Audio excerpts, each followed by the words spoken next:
জিলা কংগ্রেসের সভাপতির বিরুদ্ধে প্রতিবাদ সাব্যস্ত করেছো।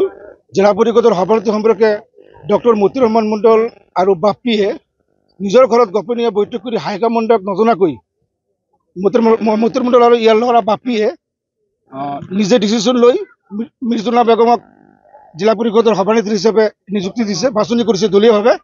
আমার কংগ্রেসের তানজিনা খান আছিল, ইয়াক নজনাকৈ দলীয়ভাৱে বাছনি কৰিছে। ইয়াৰ বিৰুদ্ধে আমি প্ৰতিবাদ কৰিছো যে আমি আপোনালোকে জানিব, আমিও গম পাইছো যে ডক্টৰ মতিউৰ ৰহমান মন্ডল সাহেবে মিৰ্জুনা বেগমৰ হাজবেণ্ড মিৰাজুলৰ পৰা বৃহৎ পৰিমাণৰ টকা লৈ নিজৰ ঘৰত বহি গোপন বৈঠক কৰি হাইকমাণ্ডৰ কোনো হাইকমাণ্ডক নজনাকৈ নিজেই এওঁলোকে টকা লৈ এওঁলোকে নিজেই মিৰ্জুনা বেগমৰ নামটো বাছনি কৰিছে। কিন্তু আমি জানো যে ইয়াৰ বিৰুদ্ধে প্ৰতিবাদ কৰি আছো। আমি কওঁ যে আমাৰ কংগ্রেস নেত্রী তানজিনা খানক সভানেত্রী হিসেবে দিব লাগে। ইয়ার রিজন হল তানজিনা খানে আমার 1 নং কাকরিপাড়া জাভেদ ইসলামের নিচিনা ভেটার লিডারের ঘনীয়েকক পরাজয় করে নিজে জিকিছে। দ্বিতীয়তে আমার তানজিনা খান ধুবুরী জেলা পরিষদের 29টা জেলা পরিষদের সমষ্টির সভাপতি হিসেবে সভানেত্রী হিসেবে কার্যনির্বাহ করেছে।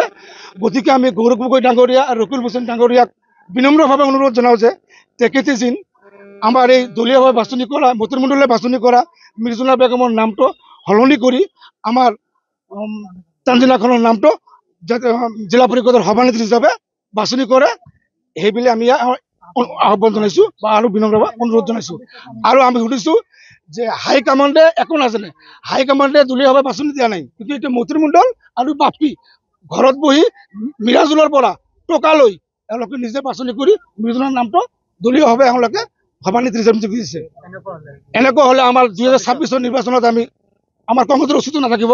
যদি মতিউর মন্ডল আর বাপ্পির নিচিনা কংগ্রেসের নেতৃত্ব থাকে তেনেহলে 2026 চনত আমার মানকেশ সমষ্টির পৰা কংগ্ৰেস নাইকিয়া হৈ যাব।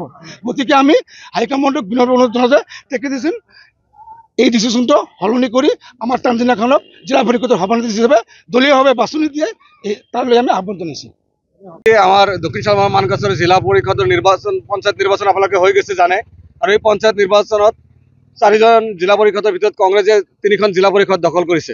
আর এই 3খন জেলা পরিষদ কংগ্রেসের থাকা সত্ত্বেও আজি মতিউর মন্ডল সাহেবে জেলা কংগ্রেসের সভাপতি তেখেত আমার তৃণমূল পর্যায়ের কোনো নেতা কর্মীর লগত আলোচনা নকৰাকৈ কংগ্ৰেসেৰ তৃণমূল পৰ্যায়েৰ যিসকল খাঁটি কংগ্ৰেস ক'ব লাগে সেই খাঁটি কংগ্ৰেসী মানুহৰ লগত কোনো ধৰণৰ আলোচনা নকৰাকৈ মইমাতালিভাৱে বৃহৎ অংকৰ ধনৰ লেনদেনত দক্ষিণ শালমাৰাৰ জিলা পৰিষদৰ সদস্য মিৰ্জুমা বেগমৰ নাম নিজৰ ঘৰত বহি কেইজনমান নিজৰ মানুহক লগত লৈ ৰাতাৰাতি ঘোষণা কৰি দিছে যে জিলা পৰিষদৰ সভাপতি হিচাপে মিৰ্জুমা বেগমৰ নাম জিলা কংগ্ৰেছৰ ফালৰ পৰা ঘোষণা কৰি দিছে মোটা অংকৰ ধনৰ বিনিময়ত। আপোনালোকে নিশ্চয় অৱগত যে যোৱা পঞ্চায়ত নিৰ্বাচনত ডক্টৰ মতিউৰ মন্ডল সাহেবৰ বোৱাৰী পুত্ৰ বোৱাৰী কি সিদ্দিকা বেগম আছিল এজনী ইয়াসমিন